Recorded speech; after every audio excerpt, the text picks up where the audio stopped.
I mean, my thoughts about this, first of all, first thing I would say is I wouldn't want to be so arrogant as to tell Swedish people what they should or should not do. I'm not Swedish.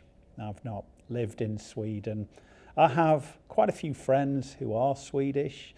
One of my favourite ever footballers is Swedish, but I think it's every country's responsibility to act on climate change, because your government, for example, its primary responsibility is to keep people safe, to keep people healthy, and to make sure you have a prosperous future. And if you don't solve climate change, then you won't have any of that.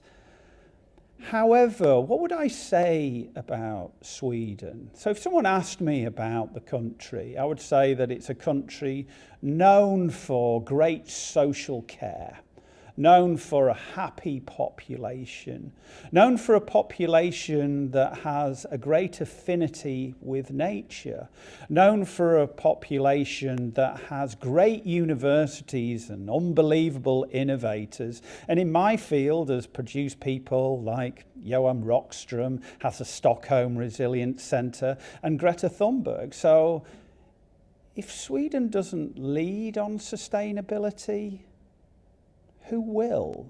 Why would you expect other countries to lead that don't have your history of living and working with nature, your history of innovation and science and technology, your history of looking after people, your history of keeping a population healthy and happy? If you're not going to do it, who is? So I think that you should lead. You do have a responsibility. And then if we want to really have a sort of like a business element to this, climate change is real.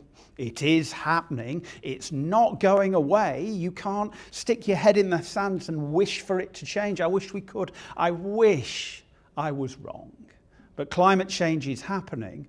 So when we move forward 5, 10, 15, 20 years, there are going to be winners and losers in society.